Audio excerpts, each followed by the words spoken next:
But Trey, there's one thing I really want to talk to you about, which is that you wrote a book, and you wrote the book, and you told me when I started that book, I was an atheist, and when I ended that book, I was a Christian, and that reminds me a bit of C.S. Lewis. C.S. Lewis Mm. says he started a motorcycle trip across the country, and he started that trip, and he wasn't a believer. He ended that trip, and he was a believer.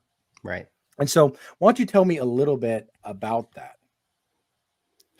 Well, basically, I set off to write the book. I wanted it to be a articulation of Slavoj Žižek's philosophy of subjectivity. So it's called the Thesis, the Impossibility of Subjectivity. Now you could replace that word impossibility with contradictory, or I guess that wouldn't make sense in the title, but that type of idea where it's like a paradox or a negativity. That's Zizek's favorite word. Something about the subject is inherently, from Zizek's perspective, incomplete or contradictory or impossible. And to kind of spoil the whole story, what I came to see this as was I would disagree with Zizek that this is the negativity or the contradictory nature of the subject is essential. And I would see it more as a contingent aspect of our fallen humanity. So basically, the to explain the subtitle, the impossibility of subjectivity, I came to discover 3 impossibilities of subjectivity, and all of these can be found within the works of Zizek himself. And the first one I call the impossibility of self-knowledge. And the way Zizek would explain this is the fact that I am a subject inscribed into the world, always, let's say, gazing out into the world, to use an analogy with an eyeball, right? Actually, the eyeball is a really good analogy.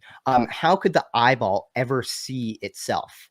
It never can. It can only look outwards. So you can't have that moment of self-reflexivity or self-consciousness. And this is Zizek's point about the subject itself. There's an inherent split within our subjectivity, which he would call the split between, well, he just called it the split in the subject. In the book, I divided it between the form and the content of subjectivity. The form would be like just the I, like you yourself. I guess in orthodoxy, we'd call it the hypostasis. It is you as a subject, and then your content would be your experience, your thoughts, your emotions. And the whole point is that your form can never be placed within your content. So your thought of yourself can never actually truly self-reflect and truly know yourself, because I mean, in any sort of reflection, there's always a division between the reflector and the reflected content, or the subject and the object. So the point is that the subject can never make itself its own object. It's almost stuck in this state of unknowing with regards to the very core of its own self. So that's the first impossibility of subjectivity, which is all throughout Zizek's work. So I just stole it from him. And then the second one is the impossibility of intersubjectivity, the impossibility of truly knowing another person and truly encountering an other. And this is because within Zizek's understanding of the subject, it's like this closed loop. So you can only ever know another person insofar as they enter within your closed loop. It's analogous to what Immanuel Kant calls the transcendental horizon. It's the Kant would explain it that you can never actually see a thing in itself, because as soon as something enters into your subjectivity, it's been reduced to a phenomenon, to something within your consciousness, as opposed to something truly outside. It's something that truly is what it is in itself. So that's the split between the phenomenon and noumena that Kant has. And then Zizek would place this within the very core of the subject and say it applies to most fundamentally to our experience of other people. So within all our relationships with other people, for Zizek, there's this fundamental antagonism, this fundamental split that keeps us from truly knowing another, because the only way we can know another is if they enter within our subjectivity. And for Zizek, that this negates the otherness of the other, to use his jargon. And then the third one is I call it the impossibility of absolute knowing, and it's really related to the first impossibility, that of the impossibility of self-knowledge. And the impossibility of absolute knowing is the impossibility of just of truly becoming yourself, and finding yourself and being able to say, this is me, and I can say this absolutely. That's why it's absolute knowing. Because as soon as I posit this, and Jean-Paul Sartre in Being and Nothingness, he has a very good passage explaining this. As soon as I posit myself as a particular identity, by that very positing, I have transcended that, because I am the positor positing this particular content, which I claim is me. So that is the impossibility of absolute knowing. It's the fact that I never can just become myself. I'm always being negated. I'm always becoming something other. And at the same, so that those are the three impossibilities of subjectivity. And the big twist that I discovered is that there is a coincidence with regards to these three impossibilities, and that's the fact that you can reverse them into their opposites, and these opposites become the very essence of subjectivity. To explain that, we say that, so I've explained that there's an impossibility of self-knowledge, but isn't the very definition of being a subject self-consciousness, knowing yourself as a distinct individual compared to others? And then the impossibility of intersubjectivity isn't one of the defining features of human subjectivity the fact that we can know others. In orthodoxy, we'd say we can commune with others, we can be in relation with others. And then there's the impossibility of absolute knowing, the fact that I'm always being negated. I can never just rest and become truly what I am. Well, isn't what it means to be a subject nothing more than an identity that persists over time?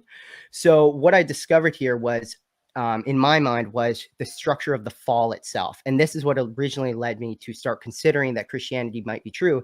It's just this weird coincidence with the fact that the very essence of what it means to be a subject is our own subjectivity can't become this. Like Hegel would say, the content cannot become its notion. What the notion of the subject as the self-conscious being who knows others and persists over time, our very subjectivity cannot become this. So I thought that the Christian view of the fall, where we fall away from communion with God, and because our truth is in God, we fall away. There's a sense in which we fall away from ourselves. We don't truly become ourselves unless we're united with God. So that was the structure of the fall that I perceived in that book. So my conversion, like my moment of conversion, was I was literally thinking about these issues. I was shooting hoops in my driveway, and the idea of the Trinity just occurred to me, and I realized that the Trinity overcomes all of these problems. That was my conclusion. Cornell, what do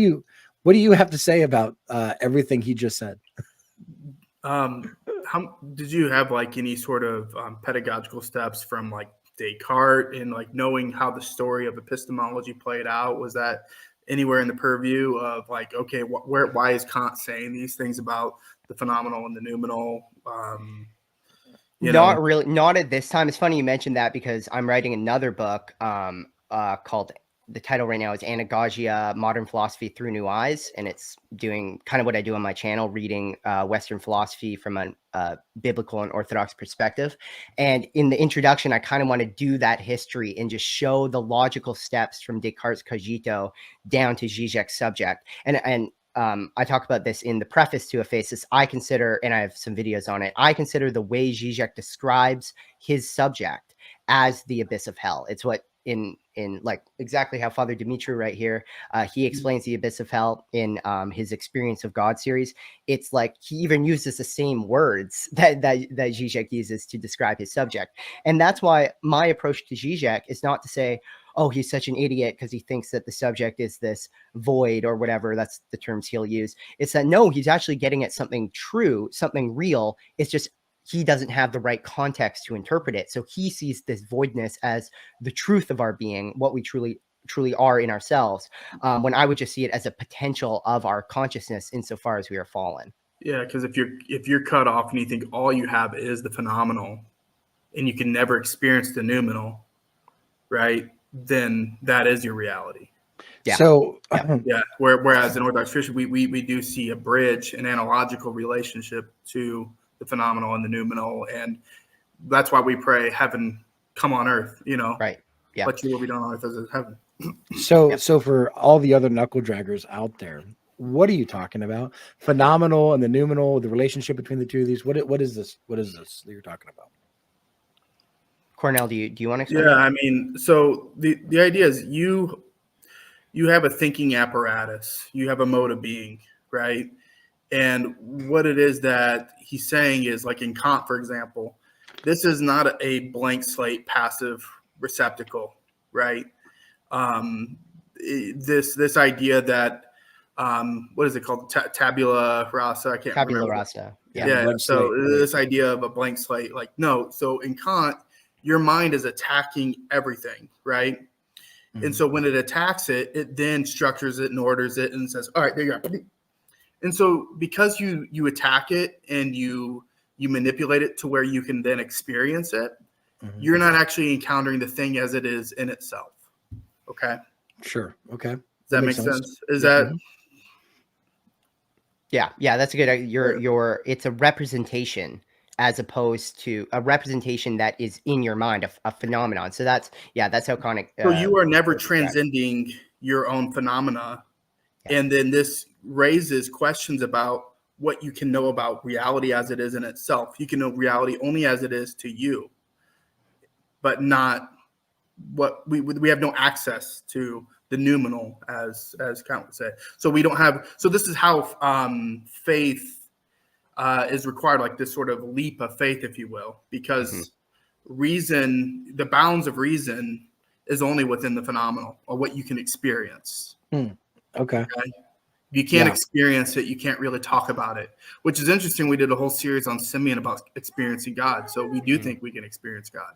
Yeah. Right. You know, Absolutely. so that is part of our phenomenal experiences. But Yeah. Very cool. So, before earlier, you were talking about the impossibility of self-knowledge, the impossibility of knowing the other, and then the impossibility of absolute knowing. And I remember listening to the Lord of Spirits podcast, and they have this phrase that they keep bringing up that you can't imagine being a bat, right?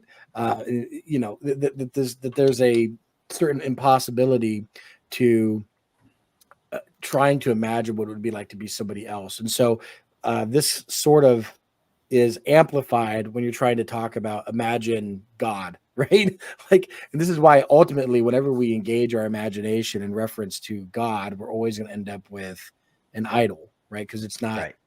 Yeah. it's not real. By engaging in the imagination or by engaging in, I don't know, maybe philosophical questions or whatever, you're not actually communicating or engaging directly with God. You're engaging with an idol.